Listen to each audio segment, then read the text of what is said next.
Protein is now at Starbucks, and it's never tasted so good.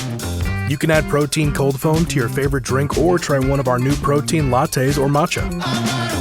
Try it today at Starbucks. So good, so good, so good. Spring styles are at Nordstrom Rack stores now, and they're up to 60% off. Stock up and save on Rag & Bone, Madewell, Vince, All Saints, and more of your favorites. How did I not know Rack has Adidas? Why do we rack? For the hottest deals. Just so many good brands. Join the Nordy Club to unlock exclusive discounts, shop new arrivals first, and more. Plus, buy online and pick up at your favorite Rack store for free. Great brands, great prices. That's why you rack. Orwell's facing 2 prosecutors in Splitsville, and we're going to kill the Magic Faraway Tree. I'm Van Connor. And I'm Adam Ball, and this is Offscreen, your 7-day guide to everything movies. Boom!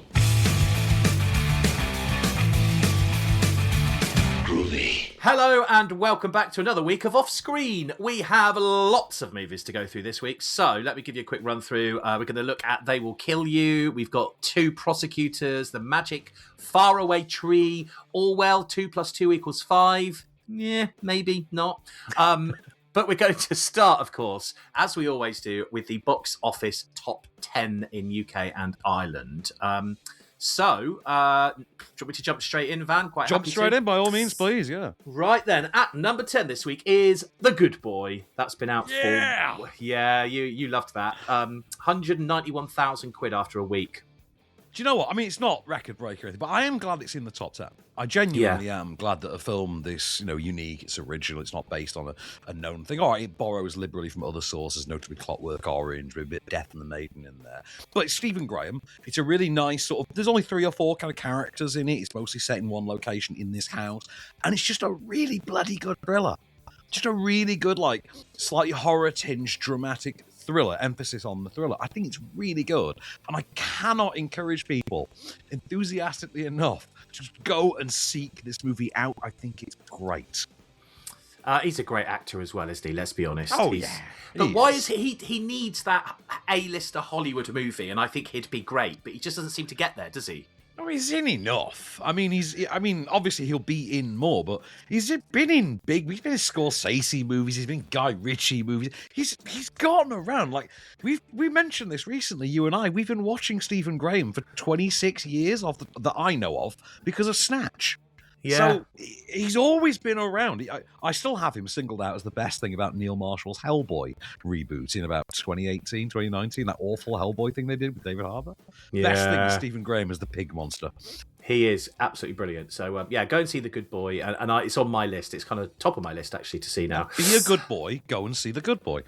I will. Number 7, Scream 7. Number 9, Scream 7. It's been out 4 weeks now. It's not doing too badly because it's obviously got a cult following. It's on 7.5 million. I mean, the Scream series, I don't think we can say has a cult following because it's too big. This is the biggest opening, as far as I know. It's the highest earning of any of the series so far. Oh. How that's happened, I don't quite know, because this has been released, amidst, a sea of controversy. There is, there's a lot going on sort of behind the scenes with this one, and the film itself is absolutely dire. I mean, it's far and away the worst one of the Scream movies, and when you consider this was already a franchise that had Scream 3 in it, that's saying something. But yeah, this is appalling an effort. I did not enjoy a moment of this. Do you think they should just put Scream to bed now? That's it, finish. It was working. It was all Scream 5 and 6. It was working. Okay, we had a whole new story. I was looking forward to seeing where it went. And then it turns out that when your actress says that genocide is a bad thing, and you fire her, and then the chick playing her sister also quits in solidarity, and then the director just conveniently happens to be too busy to do it, and then the guy playing the dead dad doesn't want to come back out. Yeah, it turns out you're left with nothing but bad options, and those bad options are literally what you see in Scream 7. A movie that would be crap even without that, but even on its own merits, just doesn't make any sense. Doesn't at all. And believe me, if you've seen some of the things I've watched recently, I mean, I saw a tweet from someone earlier. Someone publicly tweeted, you'll appreciate this, and you of all people will appreciate this. Someone tweeted Cineworld asking, I sent you the screenshot, didn't I? Yeah. Are the seats meant to move in our 4DX screening of Project Hail Mary? That's up there with, is this coffee meant to be hot? You know, in terms of stupid ass questions. Is this plane meant to fly? Yeah, is this plane meant to be up in the sky? It's that kind of like, what did you think you were getting into? Yeah, that's off topic, but yeah. Random. But yeah, random, 4DX, it's in the name. Let's just say that. It's in the name, yeah. So that's number 9. Number 8, Mother's Pride. That's been out 3 weeks. 2.7 million that's sat on at the moment. I can't remember. You said that was all right movie, didn't you? I liked it. Perfectly charming. It looks like it's Fisherman's Friends with craft beer. You know, Martin Clunes is the dad. You've got the two sort of 20, 30-something-year-old sons. One of them's Jay from The In-Betweeners. You know, and it's exactly what you would think. Now, I have seen this movie twice, and I think I don't know if I'm sure I told you this story. The first time, I left the screening after 40 minutes, I think. It's a 90-minute film. I think I left after 40 minutes because we had to get in the queue for Project Hail Mary. And I drew the short straw, and I told Matt Turner, Mark Kerwin, and Maria Duarte, I will go and I will get in the line for us, and you can all just come and join me. In return, all I ask is, you stay, you make sure you all pay attention. I'm going to have questions, and I want to see if I can predict every single plot movement of this film. And I did. Did you? Not only did I do it, Mark went on his show that week on the Thursday or Friday, whatever, and actually told he didn't name me, but he told the story, and he got everything. He even got that little bit and that little bit. Yeah, because it was an insanely predictable film, but it wasn't without its charm, and I was really won over by it. So I went and obviously saw it a second time before we reviewed it, obviously, and this was exactly what I expected. Even though I had predicted every single microsecond of this thing, was I annoyed, bored, disappointed? No. Still perfectly charmed by it, same as I would have been Fisherman's Friends. If there was a Fisherman's Friends 3, I'm reasonably sure I'd have the same reaction to that. And the amount of money it's made kind of tells you it's kind of found the audience it needs to, which is, it's a very twee British audience that's going to flock to this. It's going to be the people that saw Fisherman's Friends. It's going to be the grandparents, effectively. And fair play, it's made the money that represents that. I'd call it a win. I mean, I saw Titanic, and I knew how that ended. To be fair.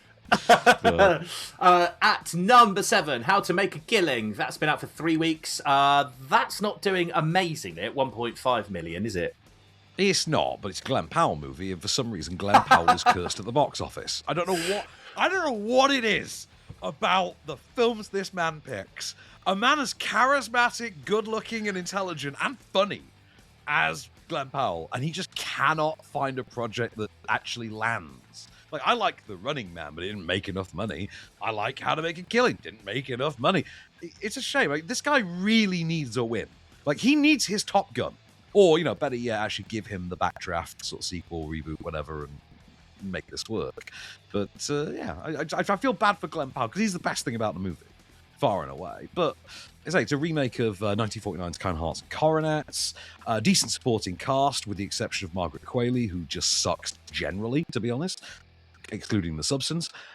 It's just not a particularly memorable film, because it neither manages to be as nasty or as silly as it kind of needs to be to really be memorable. So it's good, but it's not a banger. You know what I mean? Number 6, Ado 3. Been out for a week, 424,000. Foreign language film that was not screened to the press, so I will say adieu to Ado 3. There we go. Number 5, Ready or Not 2, Here I Come. That's on 615,000 just a week. Which, I like this, but I don't like it anywhere near as much as I like Ready or Not 1. I almost said Ready Player 1 then. When I say Ready or Not 1, I always inadvertently say Ready Player 1. Ready or Not 2 is just not as good as Ready or Not 1. Obviously, it lacks the surprise element that made the first movie so kind of shocking and fun.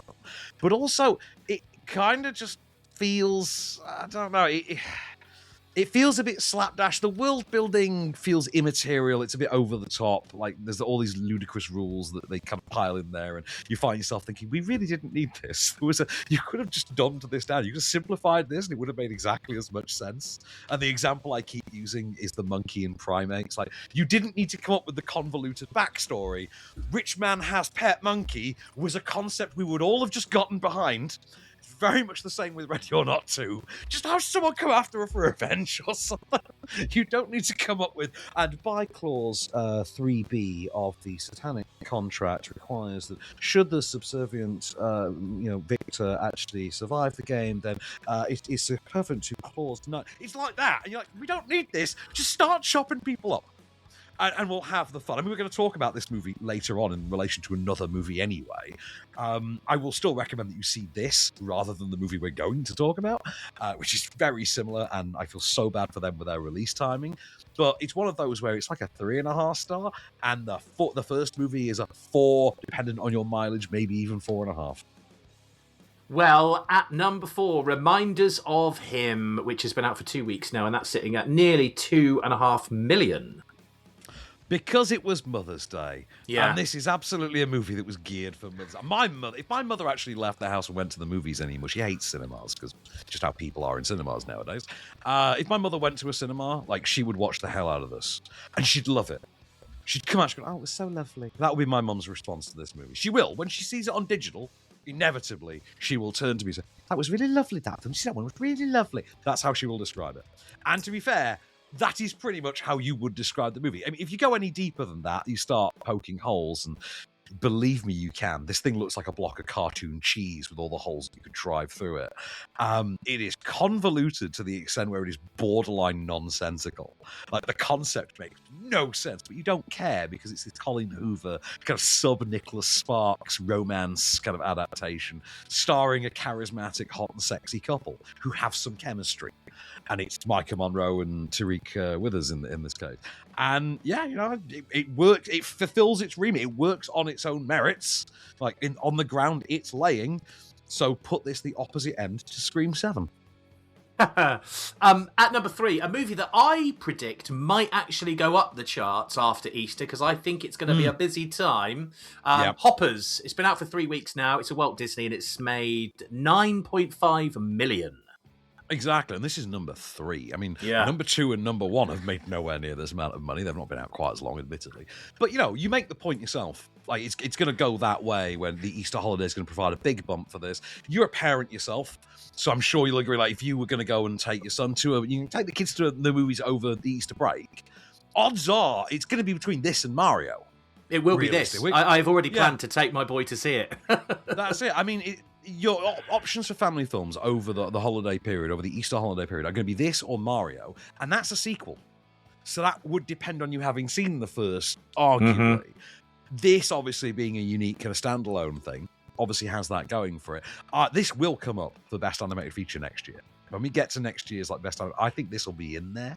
If Elio could get a nom this past year, this will. This absolutely will, because it's a better Avatar movie than the Avatar movies. That's the thing. And it's just a vintage Pixar flick. I agree. I can't actually wait to see it, which I will in the next couple of weeks. Number 2, Durandahar, The Revenge. It's been out for 2 weeks, and that's sitting on 2 million now.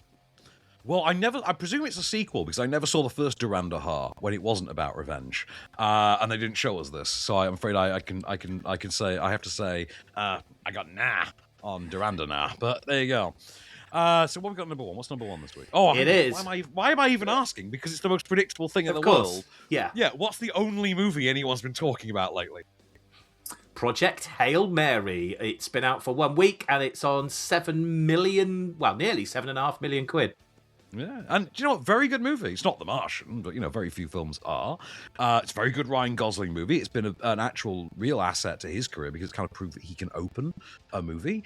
It's nice to see directors Phil Lord and Chris Miller getting to play on this scale, on this kind of cosmic canvas. And you know what? I was charmed by the story of Ryan Gosling and his best friend, the space rock lobster. That's all I need for a movie. We don't need. It doesn't have to be an established IP or that. Do you want to give me a straight adaptation of Ryan Gosling goes to space and befriends a rock lobster? I'm in. I'm only annoyed that they didn't use the B-52 song. So. Well, that is this week's Top 10. We are going to be back in just a moment. We'll look at Splitsville, which is a new movie that's out today, and a documentary about George Orwell. We'll see what Van thought about it next.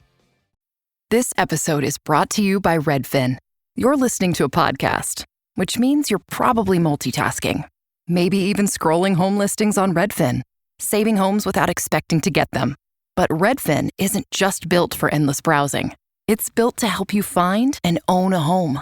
With agents who close twice as many deals, when you find the one, you've got a real shot at getting it. Get started at redfin.com. Own the dream. This episode is brought to you by White Claw Surge. Nice choice hitting up this podcast. No surprises. You're all about diving into tastes everyone in the room can enjoy. Just like White Claw Surge. It's for celebrating those moments when connections have been made and the night's just begun. With bold flavors and 8% alcohol by volume, unleash the night. Unleash White Claw Surge. Please drink responsibly. Hard seltzer with flavors. 8% alcohol by volume. White Claw Seltzer Works. Chicago, Illinois.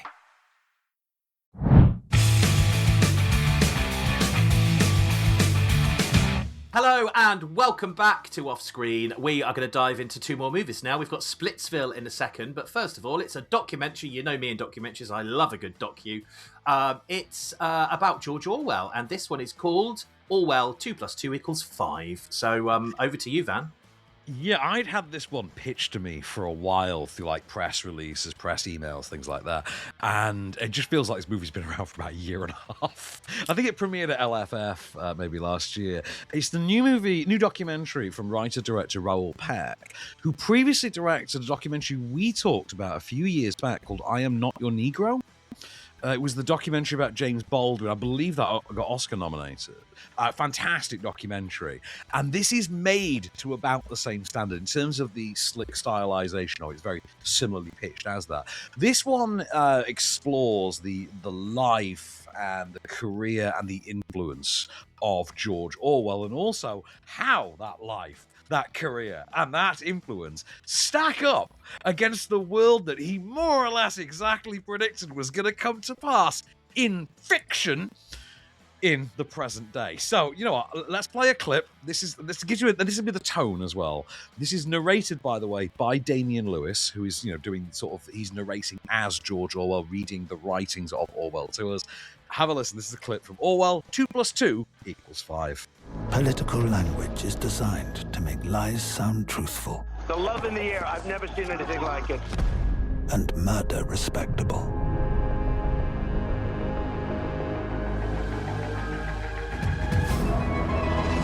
Freedom is slavery. War is peace. Ignorance is strength. Totalitarianism, if not fought against, could triumph anywhere. He had a very interesting life, didn't he?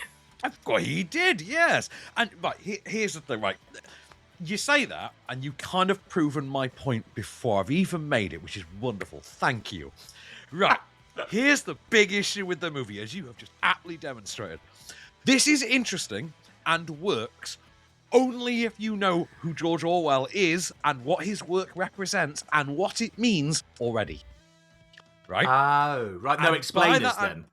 Right. No, it's not that there's no explainers. It's that it's delivered in this very highbrow, very classy way that suggests, look, the only people that are going to be watching this are the people that have at some point in their lives read Orwell. The kinds of people who actually make comparisons to Orwell in conversation. In other words, not the average cinema goer. You know what I mean? Like, this documentary could actually do the world of good if it had been dumbed down and actually aimed to actually kind of inform your average right-winger or reform voter, let's just say. You know, the kind of person that, in my opinion, a little bit anecdotally tunnel-visioned. Doesn't quite see the world beyond a certain very askewed vision of it. Now, I will say it's a fantastic documentary, but it's very dry. It's very somber. It keeps that tone of that clip all the way through. And obviously that title obviously refers to the thing that you can convince people that 2 + 2 = 5. It's very intentional, for instance, that clip features the voice of Donald Trump in there, who, you know, at this very moment of recording is currently unleashing yet more of his Orwellian nightmare upon the world. And, you know, a world that is already besieged by more Orwellian nightmares, courtesy of AI, for instance, and the continued trampling of various different society civil liberties. But that's the thing. You wind up focusing less on the film and more on that. And it feels like you're making an argument to the only people who don't need the argument. Which is odd. You know what I mean? It's really strange. I'm doing a keynote presentation for a room full of people who all happen to know and be experts in this subject. Why would I be doing that? I should be doing that to a different audience. That kind of logic. The film really struggles with this and it never quite gets past it. And again, you look at Peck's previous work in I Am Not Your Negro, for instance, and I wasn't overly familiar with James Baldwin. I knew some of his work, not all of him, and I didn't have that much of a breadth of knowledge of the man himself outside the work. And that documentary really won me over hard. Because I say it catered to that demographic. This feels the opposite way entirely. This just feels like, screw it, we're only going for the Orwellian crowd anyway, who cares? And you're like, yeah, but they don't need this. They don't need a documentary about Orwell. If you already know about it, why do I need a doc? Like, you know, it's inform and entertain. That is the procedural remit of a documentary. Inform and entertain. You know, maybe not entertaining in some cases. I don't think anyone's calling most of the Gaza documentaries entertaining in any way. But, you know, inform and entertain. And this kind of goes down the route, you're not informing anyone because your level of entertainment has been skewed entirely towards the people who don't need informing. So, yeah bit of a miss. It's a bit of a shame. Very good documentary, but it's a miss. Well, if you do want to see it, go to the library first, and then you can go to the cinema and see it from now. It's out. That was good. I like that. Well, let's move on to our next movie this week, and that is Splitsville. I don't know much about this one, apart from it has Dakota Johnson in. It does. Right, strap on in, son. You're going to love this one. All right. Right. Okay, this is an indie dramedy. Okay, about a man. It literally opens with a man and his wife driving down the road. And his wife, played by Adria Arjona from Morbius, I think, and the hitman. Simply decides, you know what, I've had enough. I'm gonna tell you the truth. I don't want to be in a monogamous marriage with you anymore. I'm very unfulfilled. I want to sleep with other people, is what she tells him. And his response to this is literally to sudden brake the car in the middle of the road, get out and just start running. And he just runs for what seems to be 3 days. Gets to the friend's house that they are on their way to visit. They are a couple that he is friends with. He's friends with the husband, and the wife is Dakota Johnson. And do you know what? I'll play the clip because they explain it. They actually do the kind of explanation in the clip. Suffice to say, what they explain genuinely then comes to become part of his life. So have a listen. We are not monogamous. He can do what he wants, and I don't want to know about it. Unless I do want to know about it. In which case, I would ask, and he would tell me everything. Mm-hmm. Yeah, it's not like we're dating other people. It's not polyamory. We're not reinventing the wheel. I don't have another family with like another fish tank. This is blowing my mind. We're just realistic, you know? We love each other, and that love is physical and emotional and spiritual, and the emotional and the spiritual are more important. So we're a little bit more flexible with the physical. You're very flexible with the physical. I do Pilates. Each to their own and all that, but this is gonna cause some questions if you go with the other half to the cinema to watch this. I don't even want to go there, buddy. Trust me. Right. Okay. Right. So, there's a lot going for this. Okay. So it is directed by Michelangelo Covino, who you could hear in the clip there actually plays the husband in the film, and he has also co-written the film with the lead Kyle Marvin, who plays Carey, the sort of husband gets dumped at the beginning. Now, the Carey character then finds himself taking these sort of tentative steps into ethical non-monogamy, or ENM, whatever you choose to call it. They are very specific that they do go out of their way to state that this is not polyamory. Even though at a certain point in the movie it bears an uncanny resemblance to what I would understand as polyamory. But obviously, for the purposes of narrative, dramedy, ENM is a much easier way to sort of sail it along.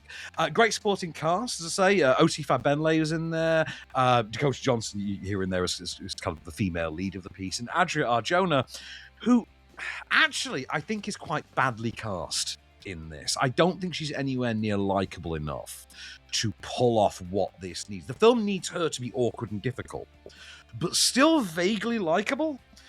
And she's a little bit too cold and distant seeming for that.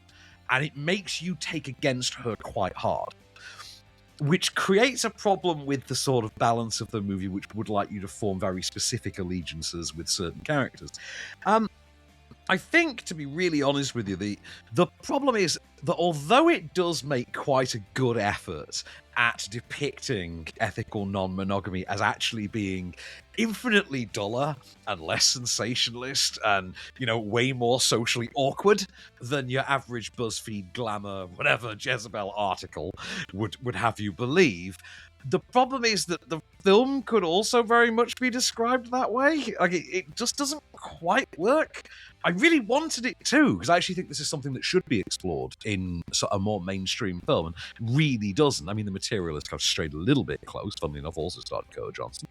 But it just doesn't quite work for me. It's not quite as... It's a bit too mumblecore. It goes too navel-gazing with it, but it doesn't make a point out of any of that navel-gazing.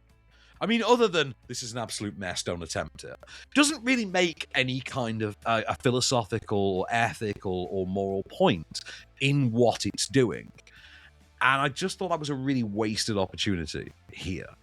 But I think, because there is a message, there's a really obvious message you could have done with this, is, you know what, do not attempt this unless you are psychologically prepared. And the film doesn't even really go down that route, other than just depicting Covino's character as being just a little unpleasant, we shall say. It's a bit of a shame, because this has the potential to be a really good movie if it was done the right way. Again, this seems like the kind of thing, like, if it was, done in the right way, this would be the thing we'd all be talking about for 3 weeks. Yeah. That movie everyone would be talking about, like the clips on TikTok, but it's never going to be that. No. Well, if you want to check out Splitsville, you can. It's in cinemas from today. Our next 2 movies, then, we're going to look at 2 Prosecutors and the Magic Faraway Tree. We'll see what Van thought about that next.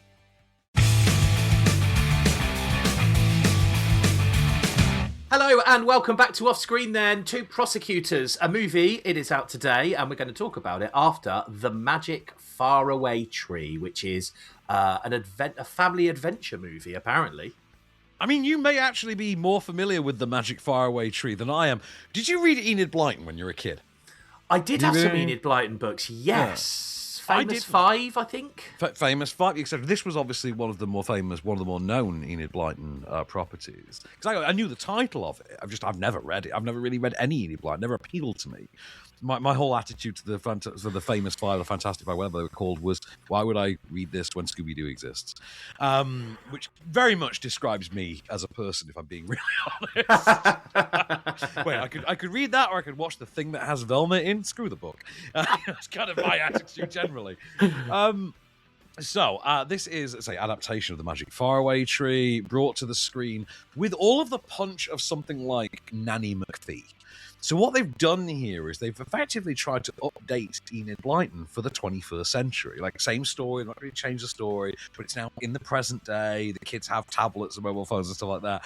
And, the family lose their money. They have to relocate to a cheap farmhouse in the middle of nowhere where Dad wants to, for some reason, make pasta sauce because he's played by Andrew Garfield, which naturally makes him the most Italian man who's ever lived. He wants to make pasta sauce out of homegrown tomatoes. And while they're there, the kids go and find a magic faraway tree, hence the clever title, that takes them to even further away magic worlds, where they get into all sorts of hijinks within these different realms. One of them features like an evil Rebecca Ferguson. One of them features Moonhead, who's played by the guy who got locked in the vault with Roxanne McKee in Game of Thrones. R.I.P. Roxanne McKee in Game of Thrones. And most notably, Nicola Coughlan in an Aldi Middle Aisle Tinkerbell costume. Best way I can describe it. I genuinely asked a friend polyester. I asked her. I asked my friend, Matt Turner. I asked after the movie, I'm like, do you think she was just driving to set, realised she didn't have a costume, just pulled into the nearest Aldi or B&M and just picked up whichever crap tink costume they had? Like World Book Day for any parents, you know what I'm talking about. Exactly like that. It's World Book Day. I need to scramble something and that. Okay. Yeah. Anyway, I'm getting past the point. Here's a clip. What is this place? The Magic Faraway Tree. Not a bad land among them, apart from the land of Dame Snap. Sorry, did I say land? I meant prison. Okay. Just have this feeling that it might be kind of amazing. So Some folks say it's enchanted. Strange creatures, the usual things. People say that was very usual. Do you know what? It's got Narnia vibes for me. The way they've tried to make it sound on the audio side, yeah, I get that. But no, actually, just for my money, kind of feels closer to Nanny McPhee tonally. Right. I'm just going to tell you a thing. There's a gag. There's a gag in this movie when they first arrive at the farm when the kids ask, is there Wi-Fi? And the farmer who owns the box says, oh, Wi-Fi? Yeah, I've got Wi-Fi. Wait here. Goes and brings his wife in. She says hi. And that's brilliant. I love that. Right. They do that about 3 times. I've just saved you an hour and 50 minutes. Oh, really? I'm just going to put that out. Right. This is going to be your nan's favourite movie of the year. Absolutely. Because good luck selling an Enid Blyton adaptation in the year of our Satan 2026. No, that's never going to happen. It's been adapted for the screen by the actor who plays that farmer, incidentally, Simon Farnaby, who you'll remember from the Horrible Histories movie. I think he was in Bill, the Shakespeare one as well, and tends to do those kind of very British comedies, those very Cornish kind of affectionate comedies. Interesting cast. Obviously, you got Andrew Garfield and Claire Foy are the parents. The fantasy realm, I'll say, obviously features like Rebecca Ferguson, Nicola Coughlan. I'm not going to lie, obviously, I'll watch Nicola Coughlan in a crap Aldi middle aisle Tinkerbell costume all the live long day. But even I have my limits. And yeah, unfortunately, this film just doesn't quite work. Like, it really doesn't. You find yourself watching this film that feels too young for anyone that's going to pay attention to a movie that lasts an hour and 50 minutes, and frankly, too unengaging for anyone younger than that. And it's something the film never quite gets past. I mean, the film never admittedly gets over the stumbling block of being Nanny McPhee but stuffier. And like I say, the end result is that you have to kind of be attached to the property to begin with. It's the Orwell issue. It's only really going to work if you're already on the Enid Blyton train, in which case, how is retirement? But, you know what I mean? It's kind of like that. It just doesn't quite with me. The production of it as well is kind of all over the shop. So the visual effects are interesting, and the actual set design, things like that, great. But then the middle of it all, for instance, you've got really shoddy like costume work. Like I say, you've got Nicola Coughlan in the Aldi middle aisle Tinkerbell costume. You're like, what's going on here? Like, you had the money to build that, but you couldn't put her in a convincing looking smock, really? Really? Okay, fair enough. But you know what? That Wi-Fi gag, that was almost worth the movie. Yeah, made me laugh. It's a good gag, right? Wi-Fi. Yeah. Wi-Fi. Oh, brilliant. Well, you can make your own mind up if you like a joke 3 times. Go and see the Magic Faraway Tree. It's out in cinemas from today. Right, our next movie. If I'm right, Van, on paper, you should love this because you love a good courtroom drama. It's called Two Prosecutors, and yeah, I'd love to know what you thought of it. I mean, I was hoping for a courtroom drama, if I'm honest. It's really not, actually, at all. I mean, I'd read the IMDb synopsis. That's all I knew of this movie. And yeah, I will say that the movie I expected is not what I got. I thought, that sounds like a courtroom drama. No, it ain't. Right, okay, so this is a new movie. This is set in the USSR in the late 1930s, I believe. It's Stalin era. And this is about a young prosecutor who gets he finds a letter that was meant to be destroyed, but has somehow survived. He finds its way into his hands, and he discovers that in actuality there is someone who has been, falsely imprisoned by the corrupt Soviet police. I mean, that never happens. How could that happen? How could that happen in the perfect system? And of course, then sets out to work the case and get this guy released. It's a new movie from Sergei Lazitsny. I don't know any of the cast, to be really honest. We can't play a clip because it's all subtitled foreign language stuff. And to be honest, it's quite a somber, downbeat, very flatline kind of a film. I found myself thinking at one point of that Family Guy skit when they go to a play and they're watching Uncle Vanya, and they have the two actors. Uncle Vanya would transcribe books for you, earning barely a kopeck, and then Peter would stand up and shout, "For God's sake, somebody throw a pie." I felt like that a few times in the film, to be honest. It's one of those things that, Soviet set kind of stories do have that effect sometimes. It's because of the sort of, downbeat, somber nature of, the locale and the time period. But what you're getting in here is kind of feels like they want it to be Bridge of Spies, but they want it to be more serious and hardcore. And you're like, yeah, but it ain't. That was entertaining. This is a real flatline affair. It's quite nice. It's like Sigur Zitsna's behind it. Very well shot. Very well captured. But this is not a rewatcher. This is not a Saturday night at the multiplex. Definitely don't take a date to this. And don't see it if you're under 45 at a pinch, I would say. But also, I don't imagine it plays that well to anyone who doesn't already kind of have a cursory knowledge of Soviet history. I mean, I'm a Russian history nerd, so it works for me, but that's not everyone. I appreciate that. I was going to say, did you learn anything from it? But I'm assuming from what you said then, you probably didn't. I mean, in terms of the history of it, no, I didn't really learn things. I knew all this happened during Stalin's reign, but no, it was good performances, very well shot, but a very, just somber, quiet, kind of way too introverted a film.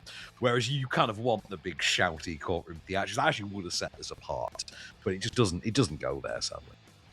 Well, if you want to see Two Prosecutors, you can. It's in cinemas from today. We have one movie left, which we're going to look at in a moment. It's called They Will Kill You, and it's got David Arquette's sister in it, Patricia. We're going to see what Van thought of the movie. I love that that's the one. That's the talent you know. I love that that's who you know. That's the only person in this whole movie that I know. You're going to feel really silly in a minute. I'm going to see to it. Are you going to tell me that it's not actually David Arquette's sister or something like that? I mean, it is, but you wait. We'll do it after the jump. Well, we'll see what Van thought of it and make me look silly next. Score more with the college-branded Venmo debit card and earn up to 5% cash back with Venmo Stash. Got paid back? With the Venmo debit card, you can instantly access your balance and spend on what you want, like game day snacks, gear, tickets, and more. The more you do, the more cash back you can earn. Plus, there's no monthly fee or minimum balance. Sign up now at Venmo.com/collegecard. The Venmo MasterCard is issued by the Bancorp Bank N.A. Select schools available. Venmo stash terms and exclusions apply at venmo.me/stash terms. Max $100 cash back per month. Refreshing wild cherry cola meets smooth cream. The treat you deserve. Pepsi Wild Cherry and Cream. Treat yourself.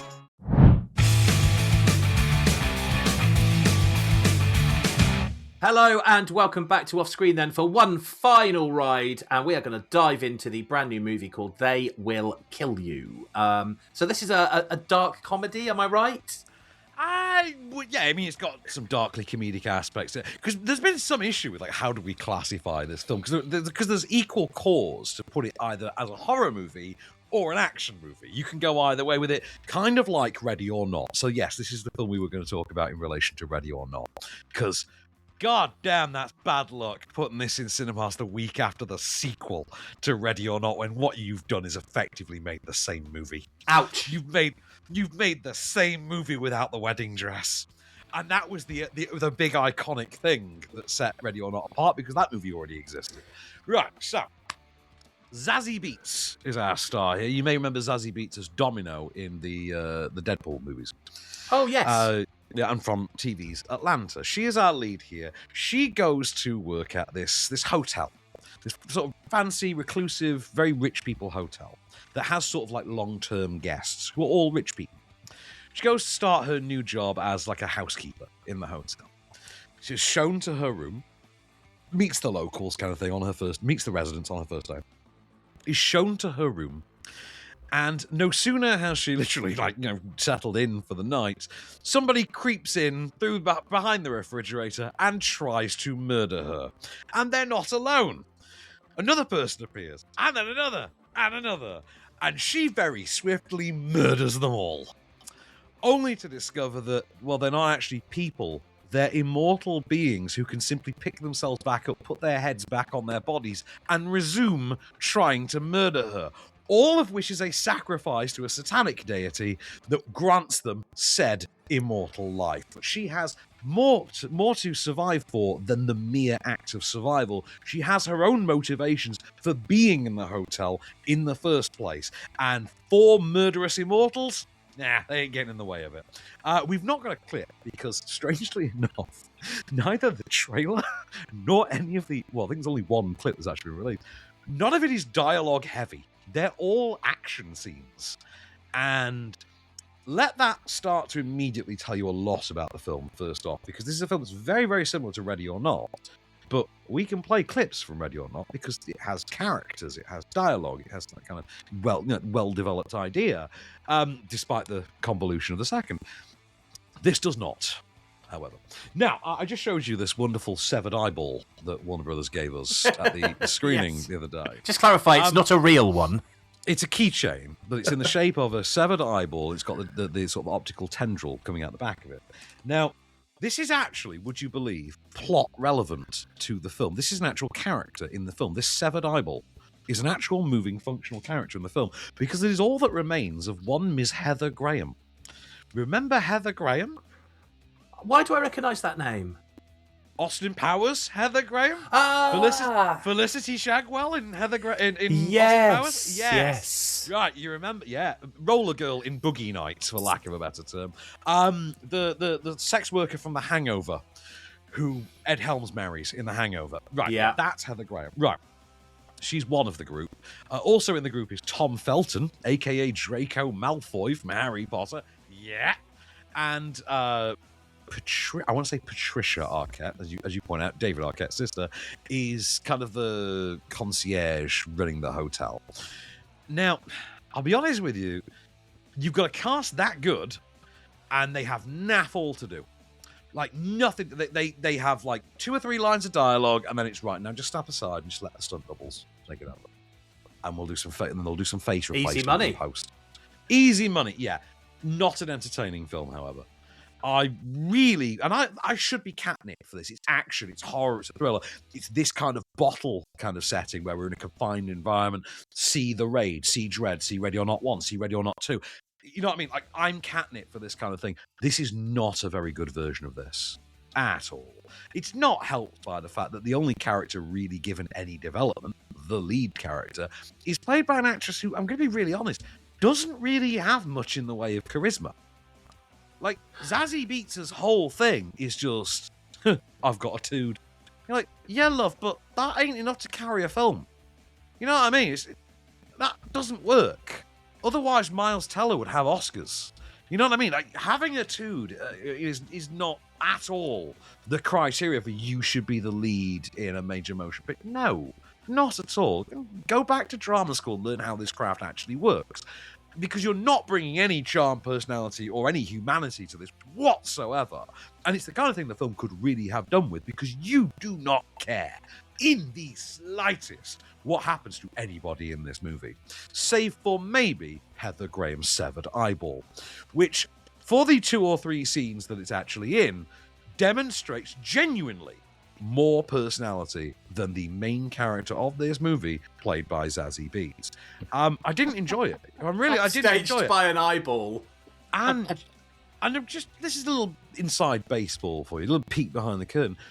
I'm going to have to like name and shame a little on this one. We saw this at Warner Brothers in the screening room. This is the Warner screening room in Central. And when we were going in, that severed eyeball was in a little green bag that we were handed on the way in by the security guard, who was really stern with us. I was, you'll put your phone in there before the film starts and seal it. I'm like, okay, cool. Not a new thing. We've all done that a billion times. I've had to put phones in bags for a billion times. You know what makes it a little bit annoying is every single time this film tries to build to something, half-heartedly, doesn't do a very good job of it, which is about every 5 minutes, and then that same security guard takes his own goddamn phone out and lights the room up. Yeah, that doesn't help. With an already not brilliant movie, that kind of crap does not help. Like, I will have words with that man at some point when I actually get the chance to see him as a rush for the next screening, but I genuinely cannot believe I sat through that. And like you said, you should have taken a picture of him. Well, I couldn't. My phone was in a bag, mate. You know, where it should have been. Yeah, it was in a bag, mate. That's, where I was told to put it. By the man taking his bloody phone out. Yeah, that one. Oh, the irony. The irony, yeah, exactly. So no, not overly kind of thrilled by that one. I wanted to like it. I really did. But I'm sorry, it just does not deliver on any level. Nothing about it delivers. You would hope getting the cast that they have, like having Heather Graham in there, feels like a Ready or Not 2 kind of move. But Ready or Not 2 at least got to have some fun with them. And this, I'm sorry, it just doesn't. None of it lands. It all feels weightless. The fight scenes do feel like this shot from the side 16-bit console fighting game kind of setup that never convinces, never engages, never grips you. The use of the physical space doesn't make any sense. The actual locale is quite unappealing because it all just looks quite samey. We seem to be just in the same corridor over and over, despite the fact we're meant to be different floors and things like that. I mean, at one point we get told, there's orgies and things downstairs. Could we not have spent most of the movie there? Because that would have been more visually interesting than this bloody hallway that you keep keeping us in.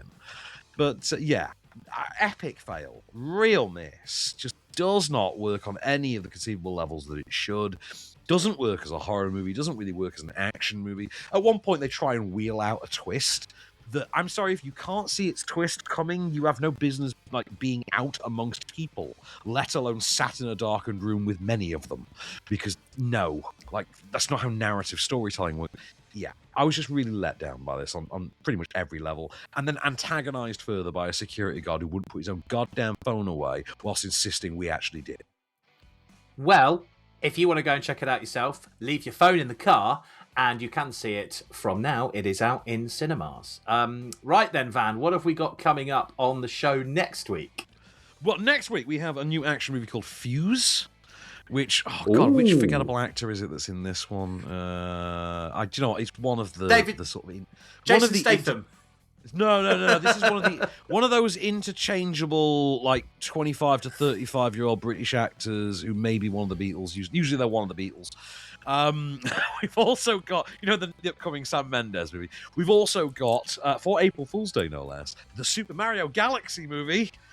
I've never played a Super Mario Galaxy game in my life. I've played Mario games, obviously. I've never played a Mario Galaxy game ever. Same. We've got the new Zendaya Robert Pattinson movie, The Drama, which is being presented as a rom-com, but I think is being quite subversive. It may be something else. We've got a French comedy called Two Women, and I think that's it. That's it, actually. What's Two Women in French? Deux femmes? Deux femmes? Deux femmes, I think. Yeah, deux femmes, I would say. Oh, well, we will find out what Van thought about all of those. I'm interested in the Mario one. I'm interested to hear what that's like. Do you know what I found out about it by chance earlier? There was a poster, they put out a bunch of new posters for it earlier on socials, and there was a poster for a character. I'm like, wow, I would never in a billion years have thought they would do that. It makes sense, I guess. But the character is Star Fox. Remember the game Star Fox on SNES? Yeah. Star Fox is a character in the Super Mario Galaxy movie, which I guess might explain the galaxy element, but yeah. Oh my! Wow. I mean, he had a name like Fox McCloud or something like that, but yeah, I just think it was Star Fox. Well, that's going to be intriguing to hear more about next week, of course. That is... Sorry? Go on. I was going to say, we're going to get Kirby as well. I'm going to be excited to get Kirby in there. Maybe Mega Man. Kid Icarus. Give me Kid Icarus in there, Dalsim. I'm just going to go through all the SNES games. Screw it. Can we just have a Captain N, the Game Master movie? I'll watch the hell out of that. Yeah. Imagine. Yeah, all just the big games. Yeah, do the Captain N movie. Just go and get go and get Glenn Powell in a letter jacket with the NES controller on his belt buckle and the light gun in the holster, and give us Mega Man and Kid. How has that not been done? I'd watch that. I'd watch that. That's amazing. Come on, Nintendo. I know you're only just getting back into the film game, but pick this one up. You're slacking. Well, we'll see what Van thought of it next week, because he gets to see it, of course, this week. That's all we've got time for on Off Screen this week. We will be back next week. Until then, thank you for joining us. I've been Adam Ball. I've been Van Connor. Keep it cinematic, and we shall return.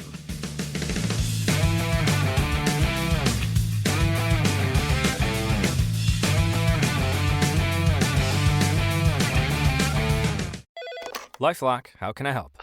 The IRS said I filed my return, but I haven't. 1 in 4 tax-paying Americans has paid the price of identity fraud. What do I do? My refund, though. I'm freaking out. Don't worry, I can fix this. LifeLock fixes identity theft guaranteed and gets your money back with up to $3 million in coverage. I'm so relieved. No problem. I'll be with you every step of the way. 1 in 4 was a fraud-paying American. Not anymore. Save up to 40% your first year. Visit LifeLock.com/podcast. Terms apply.